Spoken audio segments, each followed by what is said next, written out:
I want to talk to you about something very simple today, which is increased U.S. intervention causes greater insecurity in the world.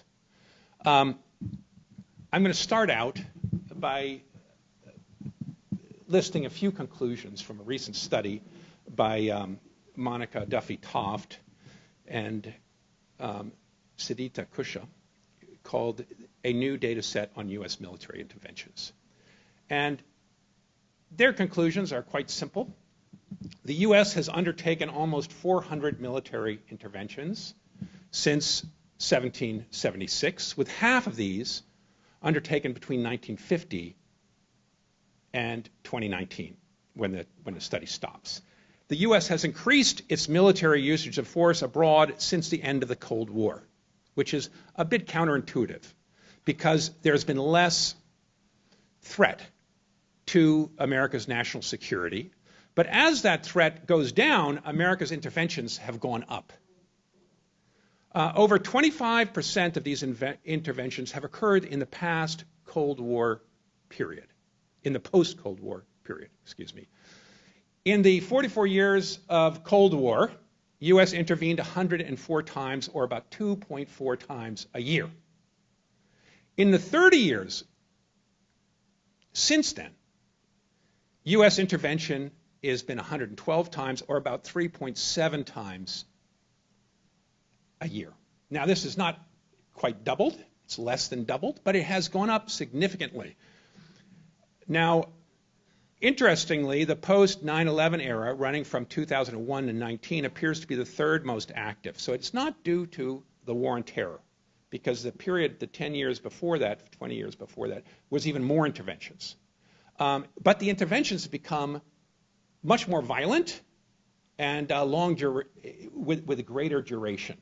So the number of people it's hurting, the greater insecurity is being produced by these interventions. You only have to think of Afghanistan, Iraq, Syria, Libya, so forth.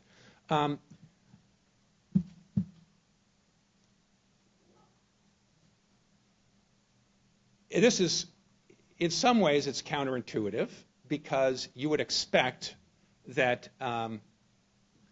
U.S. interventions would go down as the threat level goes down. But in fact, the opposite has occurred. How do we explain that? I guess a realist would say America doesn't have to fear great powers like Russia, so it can do what it wants. As a hegemon, it can intervene a lot more at very small risk to itself. For example, 1990, the classic intervention to save Kuwait from Iraq, there was no Russia or China that was going to jump in and help Saddam Hussein. So it was very easy to destroy his military and intervene in that situation. In fact, America made money from the intervention and got donations from the international community. It turned out wonderfully for American weapons, and it was the easy war with only 250 American deaths, roughly. So America learned from that, and it began to intervene with smart weapons in this wonderful military machine much more frequently. Now, U.S. interventions have increasingly targeted the Middle East and North Africa. So they've moved from Europe and Latin America towards the Middle East, increasingly now in Africa, but also Southeast Asia. Why? Okay, we've just talked about that a little bit.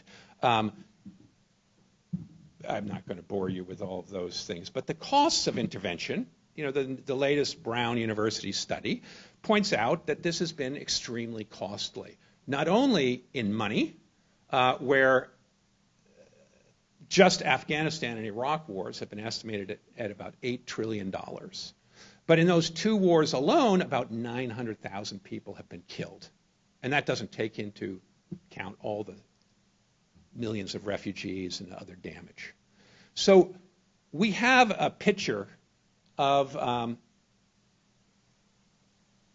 intervention causing greater and greater insecurity. Of course, most of these interventions are justified in part by human rights, democracy, R2P, but in fact they turn out to be very damaging to human rights. And I'm going to just take you into Syria for a few minutes to indicate how Syria, as an example, fits this model perfectly. Because America originally got involved in Syria largely for human rights, with a human rights rhetorical flourish. Of course, Syria is an ally of Iran, an ally of Russia, traditionally. So toppling the regime in Damascus is good geostrategically for America, or at least many Americans would argue it was. And you have a terrible regime that has been abusing Syria, that's dictatorial and uses its prisons as a form of destroying the opposition.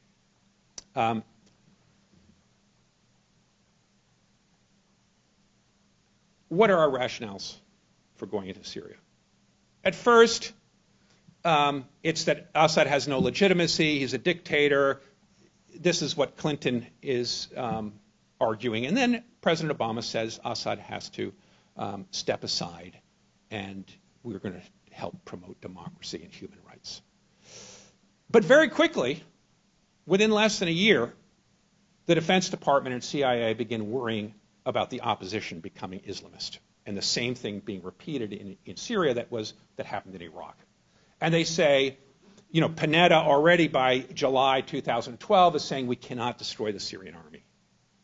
We're going to get rid of Assad, but we're going to keep the Syrian army.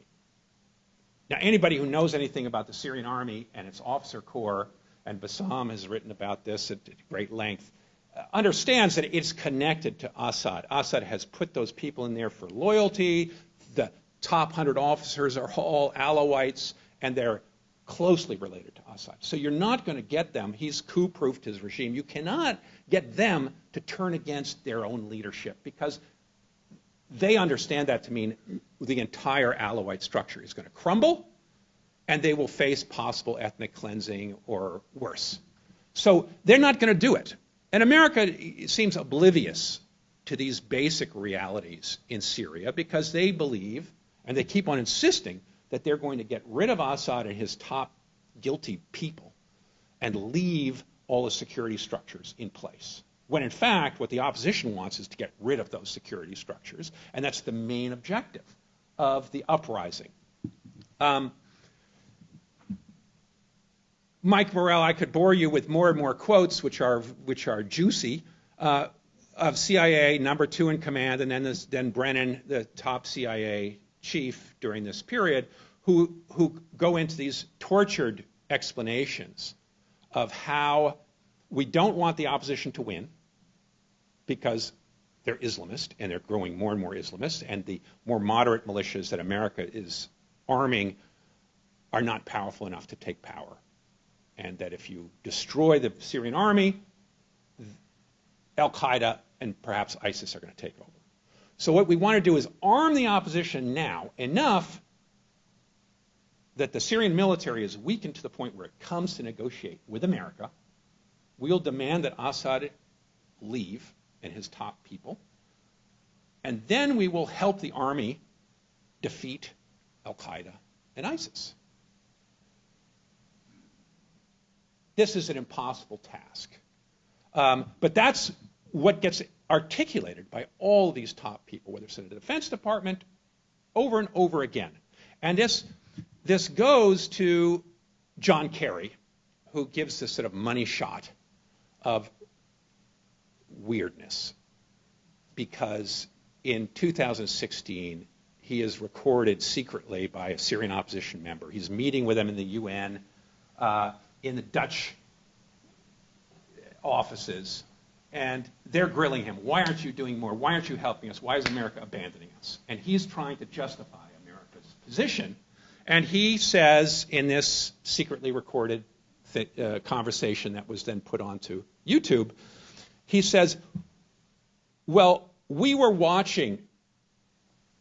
I'm going to skip to this. This is what he's describing. Here is ISIS at its maximal conquest stage, the size of Great Britain owning half of both Syria and Iran.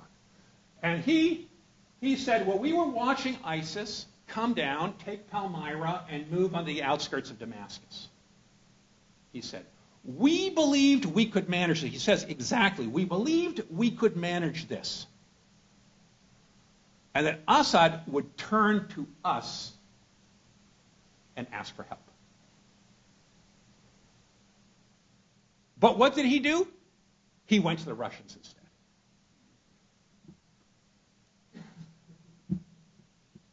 And America was relieved. America was relieved that Russia stepped in to stop ISIS from taking Damascus. Of course, America didn't articulate it this way. But the first thing that President Obama said when the Russians came in September 2015 is, we're not going to fight the Russians for Syria. And immediately, John Kerry and Lavrov began to negotiate. How are there going to be their division of labor? What's going to happen in Syria? And what eventually happens is that America dumps the Syrian opposition, Arab opposition, who want to destroy Assad more than they want to destroy ISIS, and associates itself with the Kurds, the YPG, in northern Syria, the orange part, because the Kurds are being driven out of northern Syria by ISIS in places like Kobani, and they're being destroyed. So the Kurds are the ideal proxy army to take on ISIS. Russia is going to kill the Syrian opposition, the other Syrian opposition, and drive them north. So there becomes a division of labor between America and Russia to save Assad, in a sense. But of course, America doesn't want to save him. They want to weaken him and weaken Syria. And they end up weakening Syria. And we get this situation that exists today where the United States is in the yellow parts, Turkey is in the green parts, and Assad is in the red parts. And you get this balance of power in a very weakened Syria with lots of sanctions. The United States, of course, owns most of the oil, agriculture, and water in Syria in the north and is using that as leverage to weaken Assad and to impoverish Syrians, which is the object of the sanctions and so forth, in order to drive, theoretically, Assad to the negotiating table and to surrender. So the same objective to get him to leave. Of course, I got to give you the last quote, which is from James Jeffrey under Trump, who was a special envoy, who says, my job is to turn Syria into a quagmire in order to hurt Russia and Iran. And this, in a sense, was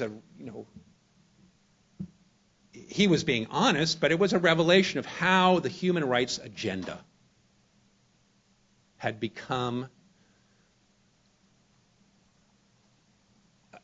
overtaken by the geostrategic interests of hurting your enemies and impoverishing Syrians, making them more insecure in order to achieve your goals, to get them to a negotiating table. Of course, Assad is never going to come to a negotiating table, no matter how much we starve the Syrians. But, I could play you, we have quotes from American officials just in the most blood-curdling geostrategic stuff. We won't bore you, but so let me just come to some conclusions here. American liberalism is highly militaristic.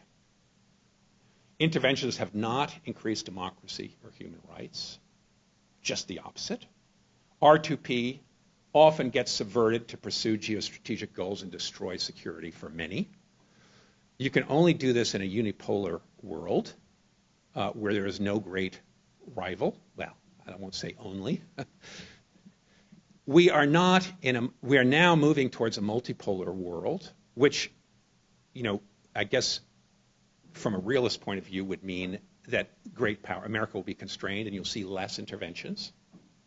But of course, the downside to that is that we're facing two great rivals now in China and Russia, and with a possibility of much greater war on both of those fronts. But U.S. intervention, I guess the short and dirty is that U.S. intervention, which has grown which has almost doubled since the Cold War, since we don't have a major enemy, has brought great insecurity, less democracy. And one of the things we could do is to diminish that intervention, that desire to intervene all over the globe. How one does that, very hard to know. Thank you.